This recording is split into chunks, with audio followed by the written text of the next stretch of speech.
Bismillahirrahmanirrahim. Assalamualaikum warahmatullahi wabarakatuh.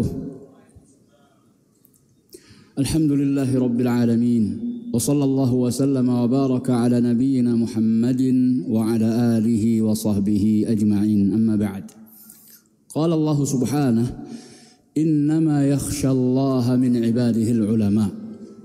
Wa qala an-nabiy sallallahu alaihi wasallam, al-ulama hum warathatul anbiya. Sadaqallah wa sadaqar rasul sallallahu alaihi wa ala alihi wa sahbihi wa sallam. Kaum muslimin dan muslimat rahimani wa rahimakumullah, kita panjatkan puji dan syukur kehadirat Allah subhanahu wa ta'ala.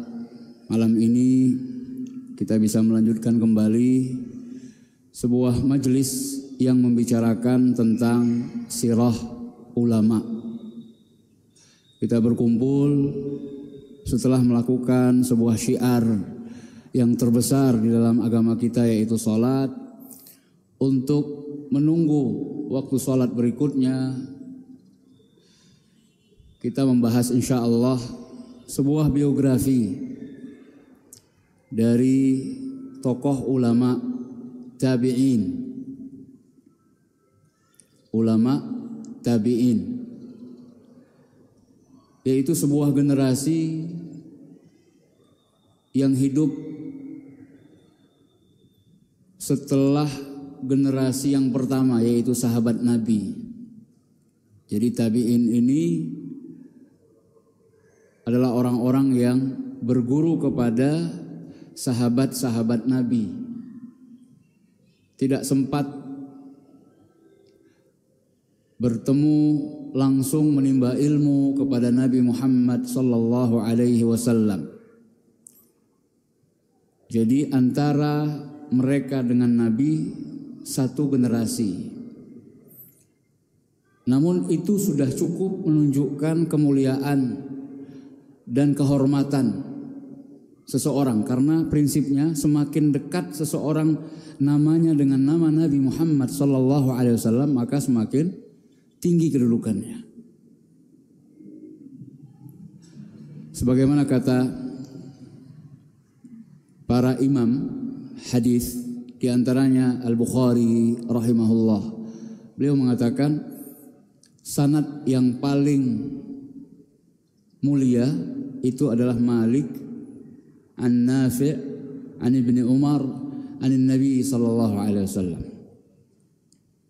Ini yang disebut di dalam ilmu hadis dengan sanad keemasan. Jadi orang yang memiliki sanad sampai kepada Imam Malik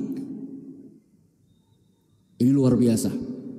Karena Imam Malik meriwayatkan hadis Nabi itu dari orang-orang terpercaya, seperti gurunya yaitu Nafi', kemudian Nafi' dari gurunya lagi Ibnu Umar. Ibnu Umar sudah populer, orang yang sangat semangat mengikuti sunnah Nabi Muhammad sallallahu alaihi wasallam. Bapak Ibu kaum muslimin dan muslimat rahimani wa rahimakumullah, kita bersyukur pada Allah atas nikmat yang begitu besar, yaitu nikmat diberi kesempatan untuk menuntut ilmu dan menambah ilmu pengetahuan kita tentang agama yang mulia ini. Karena tidak ada jalan lain untuk mendapatkan informasi tentang wahyu, baik berupa Al-Quran maupun hadis-hadis Nabi sallallahu alaihi wasallam, melainkan dengan cara mengambilnya dari para guru, yaitu ulama.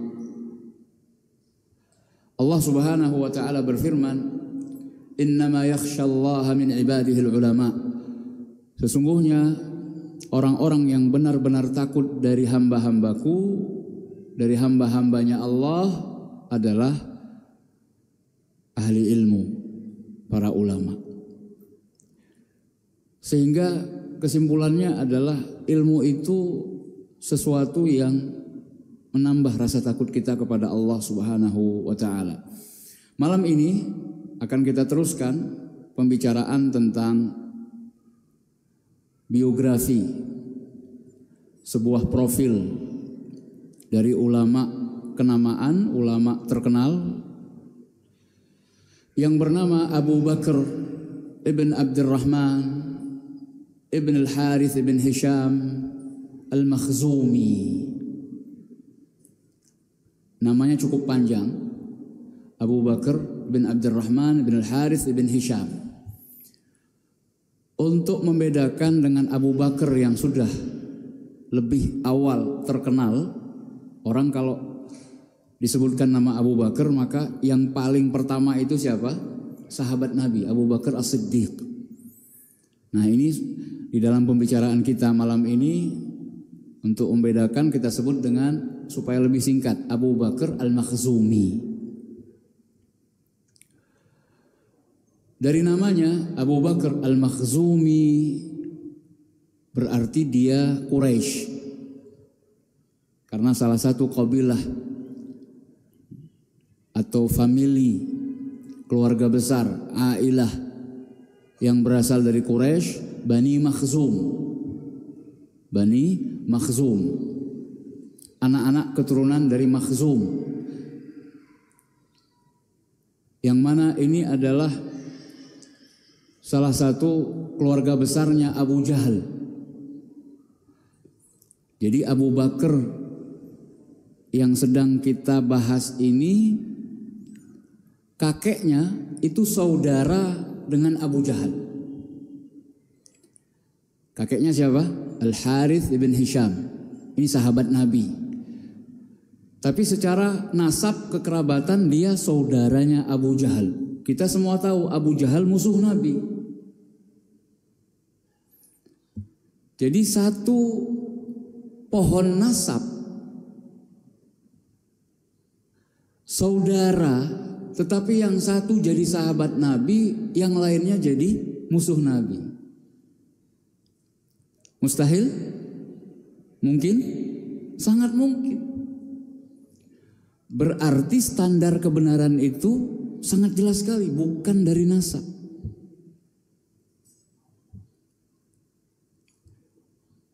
Namun yang sangat disayangkan sekali sekarang ini orang kebanyakan jualan nasab. Nah, ini yang sangat kita sayangkan. Mentang-mentang nasabnya bagus, akhirnya apa? Akhirnya orang ya semacam mengancam. Saya nasabnya bagus loh, jangan main-main dengan saya. Kemudian dengan itu lalu menjual dengan menggunakan kedok agama, kemudian dengan alat bantu nasab yang baik, yang bagus, akhirnya dalam rangka untuk mendapatkan harta manusia. Ini sangat terlarang. Untuk mendapatkan keuntungan, maka mengandalkan nasab. Iya kalau benar nasabnya mulia.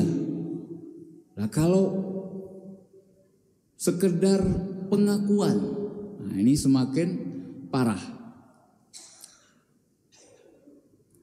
Intinya kami ingin menyampaikan bahwa ternyata dalam sejarah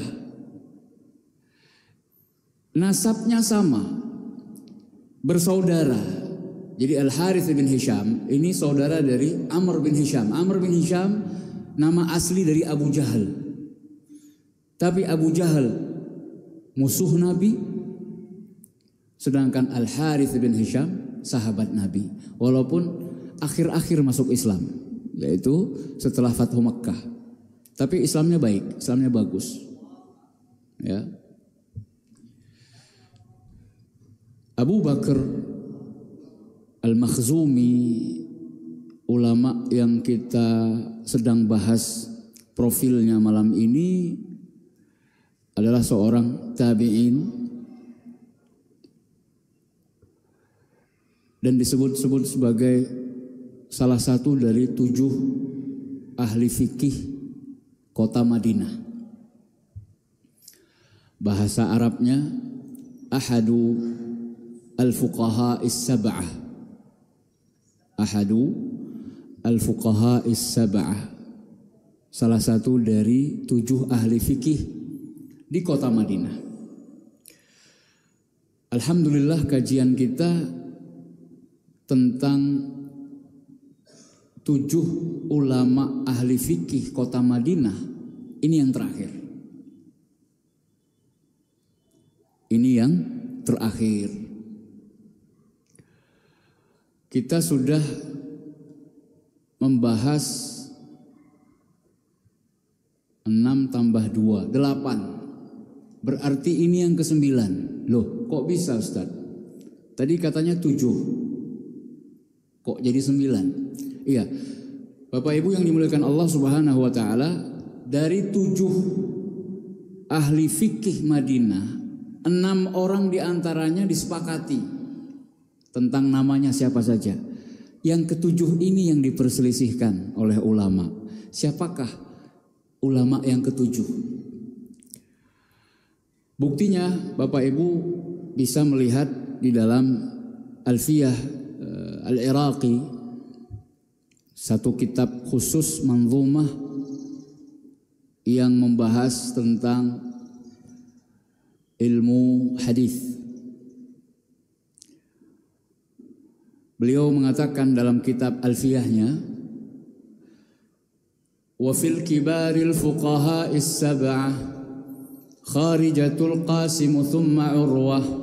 Jadi beliau membuat sajak untuk mengumpulkan 7 ulama yang disebut-sebut sebagai ahli fikih yang 7 di kota Madinah. Kata beliau, wa fil kibaril fuqaha, dan di antara ahli fikih ulama-ulama besar as-sab'ah ada 7 orang. Yang beliau maksud adalah di kota Madinah. Kharijatu. Yang pertama Kharijah bin Zaid bin Thabit. Jadi beliau susun ini supaya sajaknya pas. Walaupun kita pertama kali ketika menyebutkan 7 ahli fikih Madinah ini dimulai dengan Sa'id bin Musayyab. Ini imam para tabi'in, maka kita kedepankan alim yang paling alim di masa itu, Sa'id bin Musayyab.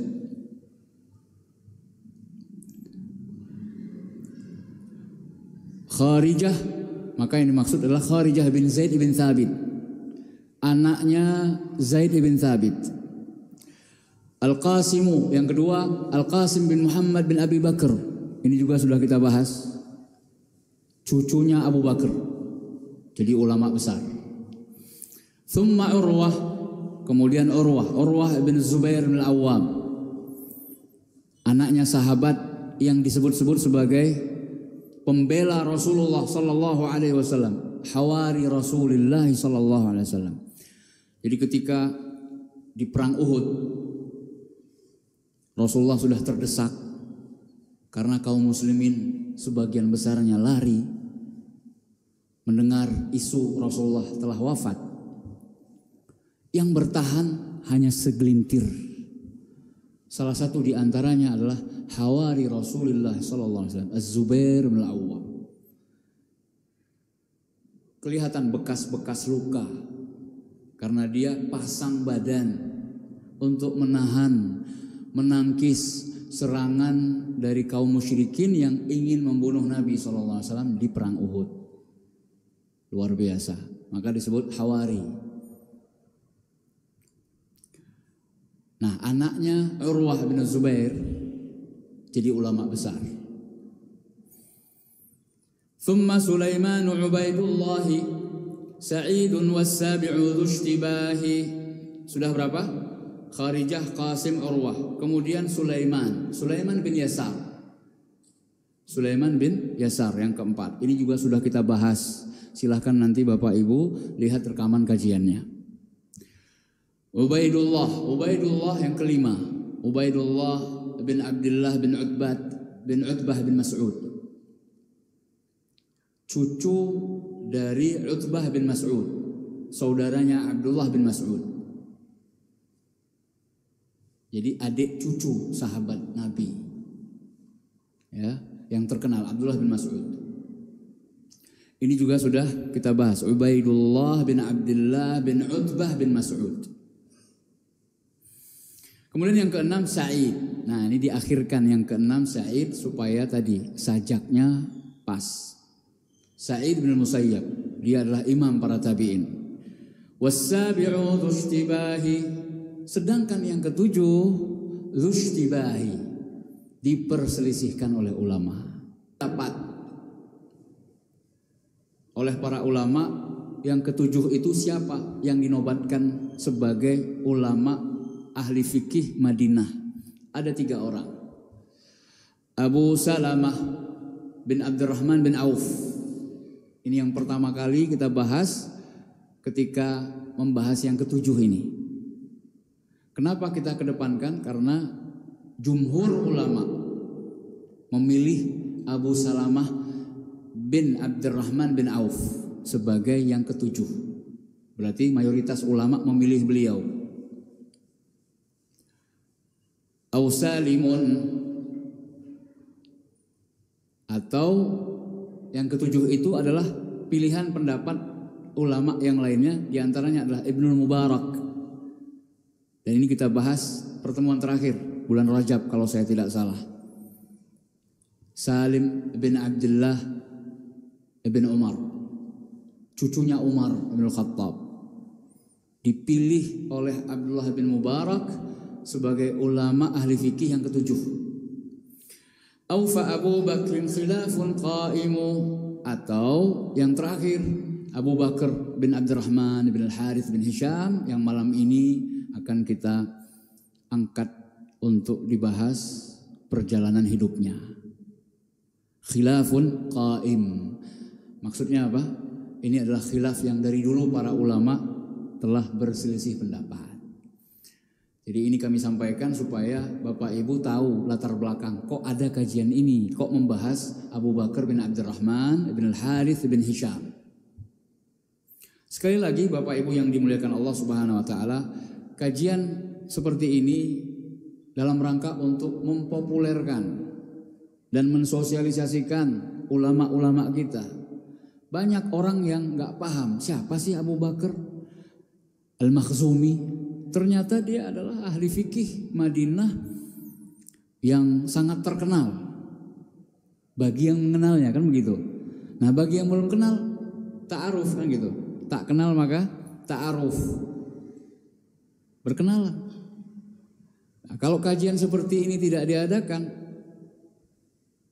ya semakin lama ilmu tentang orang-orang tokoh ulama yang besar ini hilang. Jadi kita memiliki tanggung jawab moral untuk mempopulerkan para ulama kita di tengah-tengah masyarakat kita. Abu Bakar Al-Makhzumi, begitu gampangnya untuk menyebut dan mengingat nama beliau ini. Dari segi nama, apakah nama aslinya selain Abu Bakar? Para ulama berselisih pendapat. Ada yang mengatakan nama aslinya Muhammad, ada yang mengatakan nama aslinya Abdullah. Tetapi yang lebih rajih dan lebih sahih, nama aslinya sekaligus nama kunyahnya, Abu Bakar. Itu nama asli. Dari sini kita mengambil kesimpulan, atau para ulama menunjukkan bahwa bolehnya memberikan nama asli itu berupa kunyah. Kunyah itu nama panggilan, julukan. Abu Bakar, bapaknya si Bakar. Pokoknya yang dimulai dengan Abu dan Ummu kalau perempuan, boleh menjadi nama asli. Maka nggak usah heran nanti kalau ada nama anak di antara teman-teman kita, ya, Ummu Salamah misalnya. Nama aslinya siapa? Ya Ummu Salamah. ibunya si Salamah, gitu ya. Tidak mengapa, boleh. Karena apalagi nama-nama para sahabat Nabi maupun sahabiyat ini sangat dianjurkan. Sangat dianjurkan. Kita sudah menyampaikan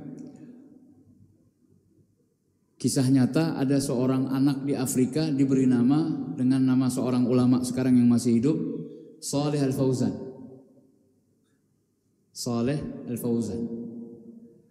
Maka supaya beda dengan ulama yang besar sekarang itu, Syekh Shalih Al-Fauzan, nama anak ini diberi imbuhan As-Saghir. Shalih Al-Fauzan Junior. Ya, jadi masih junior. Harapannya mudah-mudahan suatu saat nanti bisa menggantikan Syekh Shalih Al-Fauzan. Ya, nggak masalah. Maka silahkan teman-teman, ada ulama karismatik misalnya, kita ingin seperti menghidupkan nama beliau kembali. Itu juga termasuk bentuk kebaikan kita, doa kita. Ya, semoga anak-anak keturunan kita nanti seperti ulama-ulama karismatik tersebut. Kaum muslimin dan muslimat rahimani wa rahimakumullah. Nama beliau adalah sekaligus kunyahnya, panggilannya Abu Bakar Ibn Abdurrahman Ibn Al-Harith. Bapaknya seorang tabi'in senior. Jadi ternyata bapaknya pun tidak sempat bermulazamah dengan Nabi SAW secara langsung. Karena pada waktu Nabi wafat, bapaknya ini masih kecil. Jadi belum teranggap sebagai sahabat. Para ulama memposisikan bapaknya Abu Bakar ini, Abdurrahman ibn Al-Harith bin Hisham, sebagai tabi'in senior. Kakeknya Al-Harith bin Hisham jelas sahabat Nabi, walaupun masuk Islam setelah Fathu Makkah. Al-Harith ibn Hisham sekaligus sebagai saudara dari Amr bin Hisham alias Abu Jahal. Ini dari segi nama, nasab, dia adalah keturunan Quraisy.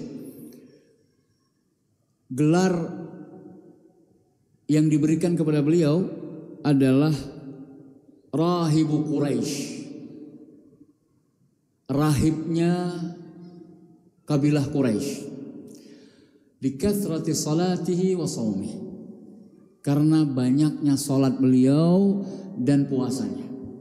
Ahli ibadah. Ahli ilmu yang sekaligus ahli ibadah. Maka digelari dengan seakan-akan dia rahib. Seakan-akan hanya dilihat ibadah terus. Rahibu Quraisy. Wa kana makfufan. Beliau sejak kecil sudah buta. Jadi bukan buta sejak lahir, namun sejak kecil. Masa kecilnya disebut-sebut oleh para ulama pernah mau mengikuti perang Jamal. Perang Jamal itu perang yang terjadi antara pasukan Aisyah dengan pasukan Ali bin Abi Thalib. Perangnya terjadi bukan karena faktor kesengajaan. Jadi di luar dugaan. Karena ada provokator.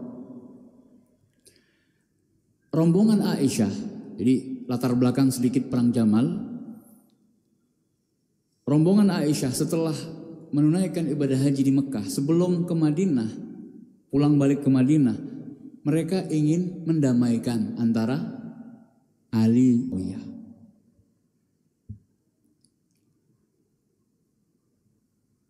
Di tengah perjalanan, ketika mau sampai ke Kufah, ternyata orang-orang yang nantinya menjadi Khawarij ini nggak seneng antara Ali dengan Muawiyah damai atau didamaikan. Makanya dalam sejarah itu, sepanjang sejarah pasti ada provokator yang melatar belakangi sebuah apa? Sebuah peperangan, sebuah cekcok, sebuah pertentangan, perselisihan, itu pasti ada biang kerok. Nah, mereka sengaja menyerang pasukan atau rombongan Aisyah. Ketika itu Aisyah naik onta, makanya disebut dengan perang Jamal. Diserang tiba-tiba oleh pasukannya Ali bin Abi Thalib. Padahal Ali bin Abi Thalib tidak pernah memerintahkan. Tadi provokasi dari orang-orang atau oknum. Nah, kita katakan oknum lah. Akhirnya karena merasa diserang, ya bela diri. Terjadilah peperangan. Disebut-sebut sebagai perang Jamal. Karena pada waktu itu rata-rata karena kendaraan kalau naik haji itu di zaman dahulu onta. Karena banyaknya onta yang dikendarai, maka disebut perang Jamal. Apalagi salah satu tokoh utama di rombongan tersebut adalah Ummul Mukminin Aisyah. Yang mana dari perang Jamal itu Aisyah menyesal. Karena telah keluar. Seharusnya pulang ke Madinah. Ini malah padahal niatnya baik. Beliau menyesal. Waqarna fi buyutikun, itu terus diulang-ulang sama beliau. Perintah Allah hendaknya kaum wanita itu kalau nggak ada perlu, sebaiknya mereka tinggal di rumah. Karena kata Nabi, rumah mereka, rumahnya bagi kaum wanita itu surganya. Kecuali kalau ada hajat, keperluan, kepentingan. Ya sekarang kaum wanita kita cari kepentingan, cari keperluan, cari hajat supaya bisa keluar. Ya kebutuhan. Selama butuh tidak masalah, tetap menjaga adab-adabnya. Ya.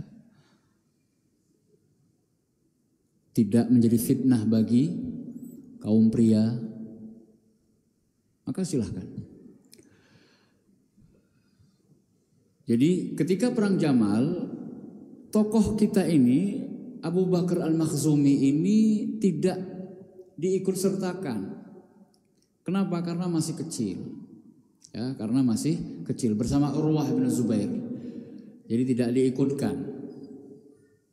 Karena masih kecil. Berarti itu perang. Betul-betul perang. Terjadi perang saudara sesama kaum muslimin. Kubu Ali dengan kubu Aisyah. Perang Jamal. Akhirnya berhenti perang Jamal itu ketika Aisyah mengangkat mushaf. Kalau istilah kita apa? Bendera warna apa? Putih ya. Angkat bendera, mengibarkan bendera warnanya putih. Tanda jaluk damai. Peace. Angkat mushaf. Itu artinya apa? Mushaf adalah pemersatu. Quran adalah pemersatu. Mengingatkan orang. Kita kitabnya kan sama. Kitab suci kita sama. Nih Quran. Berhenti. Jangan saling menumpahkan darah. Toh sama-sama muslim. Memang harus mengalah. Lebih memilih jalur damai. Kenapa terjadi serang itu? Kalau tidak ada usaha penghentian, lebih banyak yang akan menjadi korban. Alhamdulillah, perang Jamal akhirnya berhenti. Dan akhirnya tidak terjadi kesepakatan atau perdamaian. Karena kubu Ali tetap mempertahankan bahwa orang di Syam, Muawiyah dan pengikutnya harus baiat dulu kepada Ali karena Ali sudah diangkat atau dibaiat sebagai khalifah pengganti Utsman bin Affan. Adapun darah Utsman yang menjadi tuntutan dari kubu sebelah yaitu kubu Muawiyah, bareng-bareng ayo kita cari pelakunya. Dan perselisihan ini mengakibatkan perang yang sudah disinyalir oleh Nabi SAW di antara dua kubu kaum muslimin. Fitnah. Yang sudah terjadi, sudahlah. Kita ambil pelajaran. Jangan sampai mengulang kembali pahit getirnya pengalaman tersebut. Kenapa harus menumpahkan darah saudara kita sendiri? Puas kita ketika melihat yang menjadi korban itu saudara kita sendiri. Oleh karena itu hati-hati ketika ada masalah, percikan api sedikit langsung dipadamkan. Jangan malah dibesar-besarkan. Ya. Oleh karena itu kami ingatkan untuk jangan sampai kita menjadi kubu provokator, kubu para pengompor. Wassulhu khair. Kata Allah mengingatkan, dan damai itu lebih baik. Ketika ada masalah dengan saudara kita, cari jalan damai, jalan pertengahan. Jangan, saya juga punya pengacara. Emang ente aja punya pengacara? Saya juga bisa menempuh jalur hukum. Ayo, ente punya ordal, saya juga ordal lebih dalam. Punya dekingan. Apa? Jenderal. Saya jenderal bintang 7. Gak ada habis-habisnya, Pak. Tapi mengalah untuk menang. Damai. Kaum muslimin dan muslimat rahimani wa rahimakumullah. Di antara pujian ulama tentang ulama kita yang satu ini. Jadi dalam rangka untuk menguatkan. Beliau sudah dikenal sebagai salah satu ahli fikih kota Madinah yang 7. Jadi ceritanya, kalau ahli fikih yang 7 ini sudah sepakat dengan sebuah pendapat, itu seakan-akan menjadi ijma. Atau bisa dikatakan 7 orang ini karena hidup sezaman dan di tempat yang sama di Madinah, sama-sama di Madinah, Pak. Jadi ketika ada sebuah permasalahan kontemporer, kepada merekalah kaum muslimin meminta fatwa. Berarti boleh dikatakan ini semacam majelis ulamanya. Majelis ulama Madinah. Ketika itu di zaman tabi'in, berisi 7 orang ini. Kalau sekarang di Saudi Arabia istilahnya lembaga tetap untuk fatwa, lajnah daimah istilahnya. Jadi kalau ada masalah-masalah baru butuh fatwa, merekalah orang-orang yang paling berhak untuk angkat suara. Nah, ini jadi pelajaran buat kita semua. Artinya ketika ada masalah besar, menimbulkan pro dan kontra, bahkan kalau meruncing itu bisa mengakibatkan peperangan dan pertumpahan darah sesama saudara. Hati-hati. Jangan orang-orang kecil seperti kita ngomong, angkat bicara. Jangan. Masalah besar diselesaikan oleh orang besar. Itu kan prinsip. Biarlah orang-orang besar di antara ulama-ulama kita yang memecahkan masalah tersebut. Kita sebagai akar rumput ini ikut ulama. Sudah. Coba kalau semuanya prinsipnya sama, ikut ulama. Masalahnya Pak Ustadz, ulama kita juga macam-macam gitu ya. Makanya perlu belajar mana yang disebut dengan ulama. Salah satunya dengan sirah ulama. Kajian tentang sirah ulama ini sangat penting untuk diperbanyak dan digiatkan.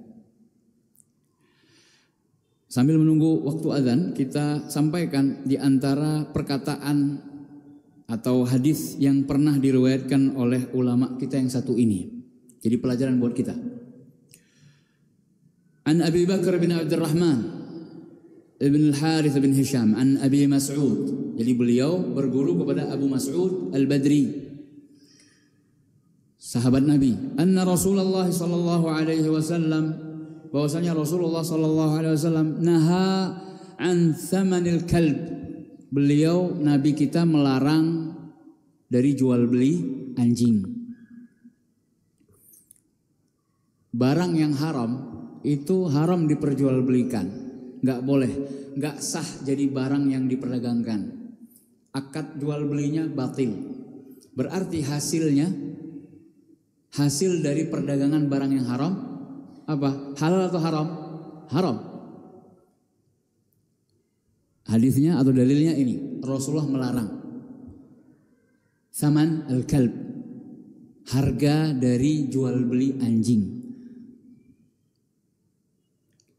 Pak Ustadz, katanya boleh pelihara anjing untuk peternakan, pertanian, yang nggak boleh kan untuk ditaruh di rumah. Betul? Terus gimana cara mendapatkannya kalau bukan dengan perdagangan? Masih ada cara lain.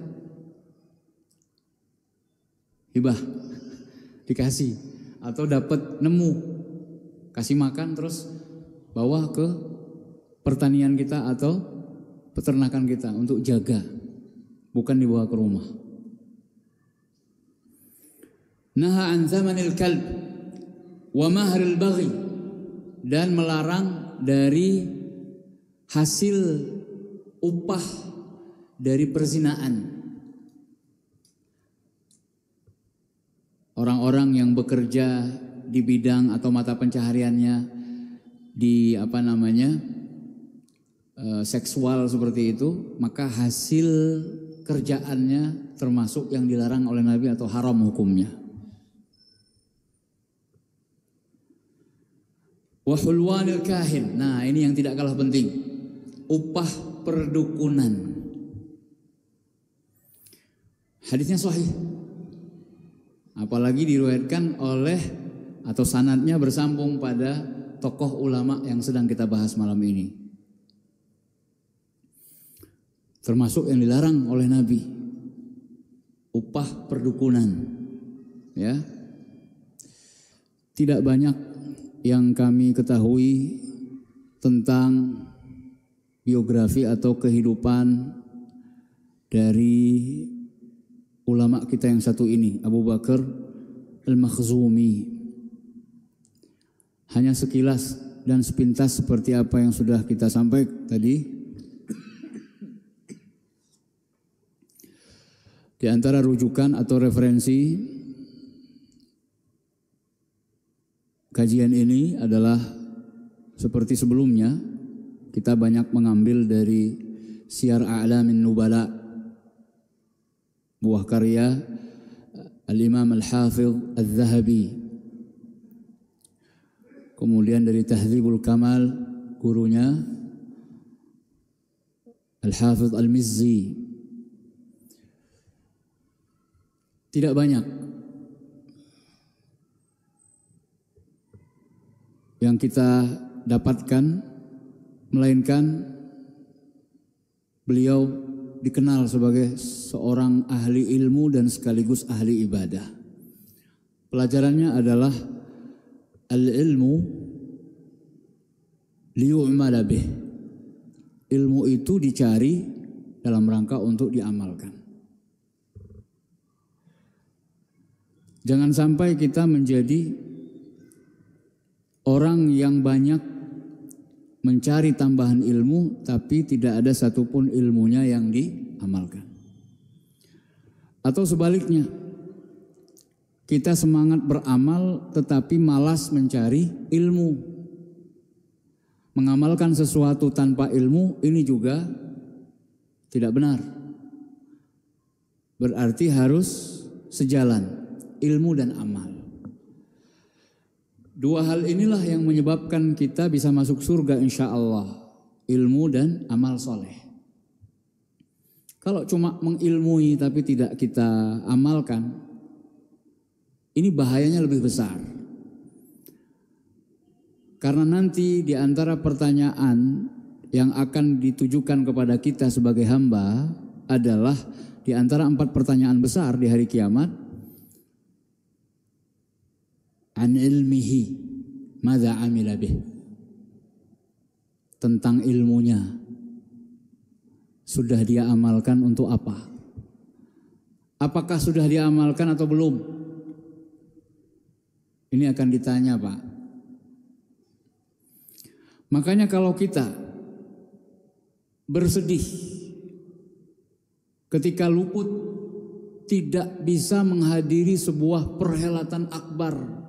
Seorang ulama datang ke negeri kita tapi kita nggak sempat hadir karena sesuatu dan lain hal. Kita bersedih.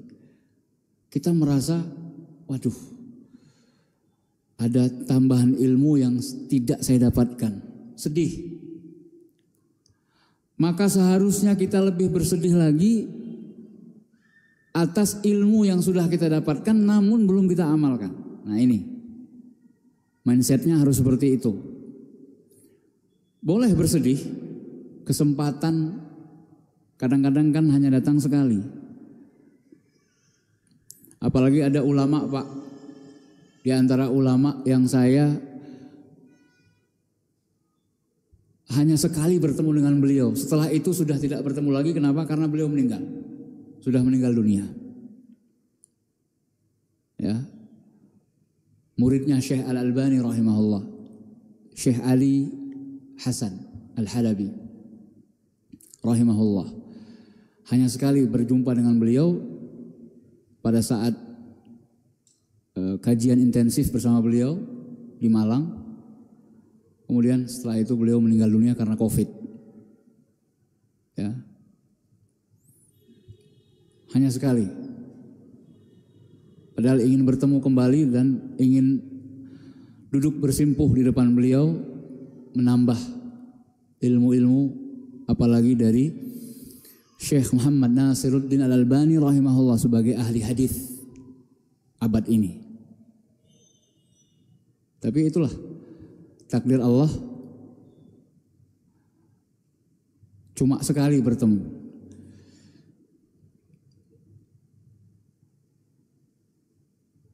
Bapak Ibu kaum muslimin dan muslimat rahimani wa rahimakumullah, ilmu dan amal ini harus sinkron.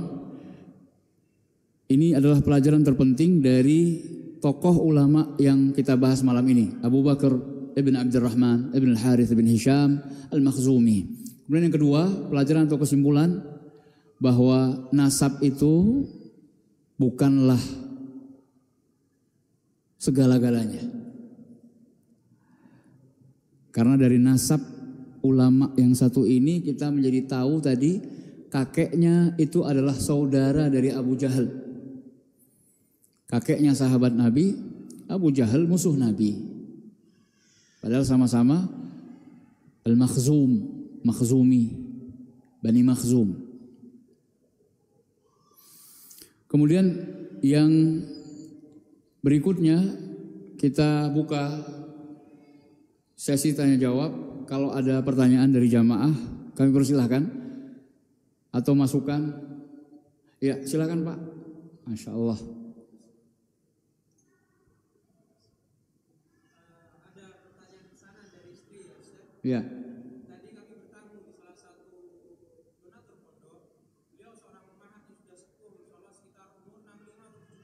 Masya Allah. Yang saya pahami, yang saya yakini, tapi saya tidak suka bertanya, tapi hanya menilai saja. Pastilah beliau ini sudah masa menopause. Kemudian seperti bagaimana adat Jawa, mohon maaf, saya menyentuh tangannya, kemudian saya cium tangannya. Bersalaman, menjabat tangan. Kemudian si tuan rumah, lihatlah suamimu, kebiasaan begini kalau bertamu ke sini. Kamu ridho. Kemudian istri bilang, begini aja lah. Kemudian, nanti kajian, kau tanyakan pada Ustaz. Bagaimana itu Ustaz? Baik, Masya Allah. Pertanyaan yang bagus ya. Bagaimana hukumnya berjabat tangan dengan wanita yang sudah sepuh bukan mahram, yang sudah menopause? Para ulama berselisih pendapat. Nah ini ada khilafiyah dalam masalah ini. Untuk wanita yang sudah tidak ada hasrat lagi untuk menikah.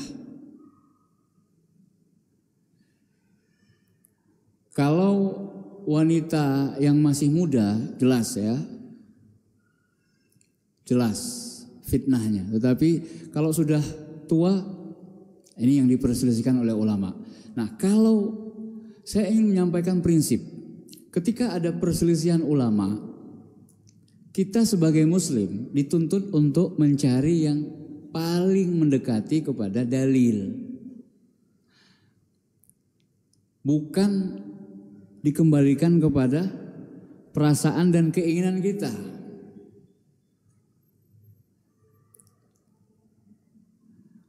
Lebih baik tidak masuk ke dalam perselisihan ulama atau masuk ke dalamnya? Pertanyaan pertama. Tolong dijawab Pak. Semuanya. Lebih baik lebih baik tidak masuk ke dalam perselisihan ulama atau masuk ke dalam perselisihan ulama? Tidak masuk lebih baik, lebih aman karena sepakat. Kan begitu. Contoh Pak, sholat isya, waktu terakhirnya para ulama berselisih pendapat. Ada pendapat yang mengatakan waktu terakhir sholat isya adalah sebelum subuh. Namun yang lebih rajih, yang lebih kuat insya Allah, waktu terakhir sholat isya itu tengah malam. Nah sekarang orang mau sholat isya, mau diakhirkan sholat isyanya karena satu hal dan lainnya ya. Sebaiknya masuk ke perselisihan ulama atau keluar, atau tidak masuk dari perselisihan ulama untuk sholat isya. Lebih baik tidak masuk kepada perselisihan ulama. Mana yang lebih baik?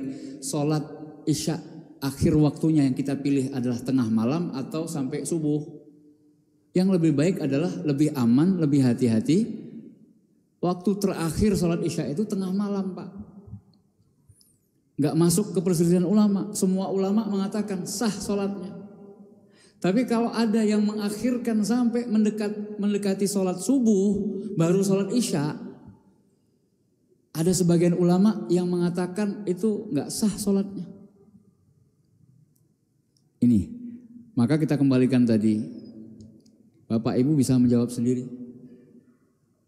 Kalau masalahnya khilafiyah dalam hal berjabat tangan antara laki-laki dan perempuan yang non mahram, hanya saja catatannya wanitanya sudah sepuh. Baik, wanitanya sudah sepuh. Kita yang laki-laki, Pak, kalau lihat dari belakang Pak, enggak pandang muda atau tua Pak. Yang penting wanita mesti ada hasratnya. Kita yang laki-laki loh. Oke lah, dari sisi wanitanya karena sudah sepuh tidak ada hasrat untuk menikah. Udah enggak terfitnah lagi dia. Tapi kita, jadi sebaiknya ya Pak ya, wallahu a'lam dalam masalah ini karena sudah terjadi, ini sifatnya fatwa dan saya bukan orang yang berhak untuk berfatwa. Tapi saya hanya mengatakan sebaiknya yang seperti itu dihindari. Tetap menghormati orangnya, tetapi karena bukan mahram tidak boleh jabat tangan. Nabi SAW adalah orang yang paling bersih, paling suci hatinya. Tapi ketika berbaiat, kaum wanita pada saat itu ketika ingin membaiat Nabi, nggak pakai jabat tangan Pak, cuma pakai perkataan. Nubayyuka ya Rasulullah. Kami membaiatmu wahai Rasulullah. Itu nggak ada permintaan Nabi. Ayo cium satu-satu. Kayak Walid.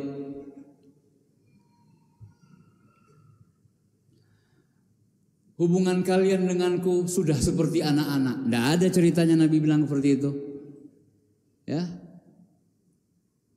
Nabi orang yang paling pantas untuk menyentuh tangan siapapun. Karena Nabi orang yang paling dijaga hatinya. Tapi Nabi kasih contoh gimana? Di antara kaum wanita itu ada yang sudah tua, ada yang sudah sepuh.